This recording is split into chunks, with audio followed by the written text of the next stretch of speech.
1. Everything you know about schools is wrong. In 1909, a factory inspector did an informal survey of 500 working children in 20 factories. She found that 412 of them would rather work in the terrible conditions of the factories than return to school. Helen Todd, Why Children Work, in McClure's Magazine, April 1913.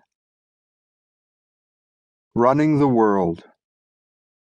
In 1919, in the heady aftermath of World War victory parades and an intoxicating sense that nothing was forbidden to the United States, including the very alteration of human nature, Professor Arthur Calhoun's Social History of the Family notified the academic world that something profound was going on behind the scenes in the nation's schools.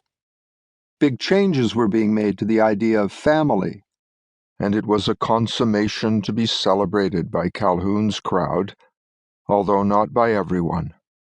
Calhoun wrote that the fondest wish of utopian thinkers was coming true. Children were passing from blood families into the custody of community experts.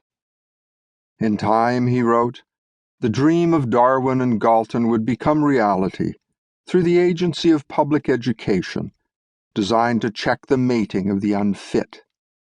The dream of scientific population control.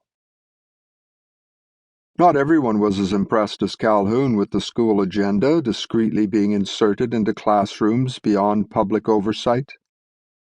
Mayor John Hylan of New York City made an elliptical remark in a public address back in 1922, which preserves some of the weirdness of that moment.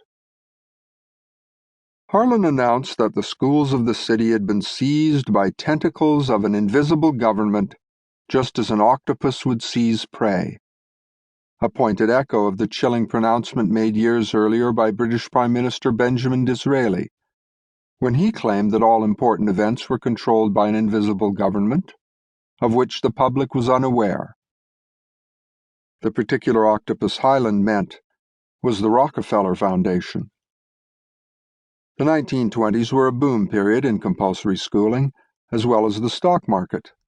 By 1928, the book A Sociological Philosophy of Education was claiming, "It is the business of teachers to run not merely schools, but the world." A year later, Edward Thorndike of Rockefeller-sponsored Columbia Teachers College, creator of a curious new academic specialty called educational psychology, went on record with this dramatic announcement. Academic subjects are of little value. His colleague at Teachers College, William Kirkpatrick, declared in his own book, Education and the Social Crisis, that the whole game of rearing the young was being taken over by experts. It seemed only common sense to Dr. Kilpatrick. Family, after all, was a retrograde institution. Why should Mom and Dad know better than experts how to bring up baby? The control of human behavior. On April 11, 1933, the president of the Rockefeller Foundation, Max Mason, announced a comprehensive national program underway with the help of the foundation to allow the control of human behavior.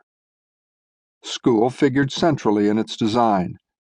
Max Muller, an Eastern European geneticist, inspired Rockefeller to invest heavily in control of human evolution.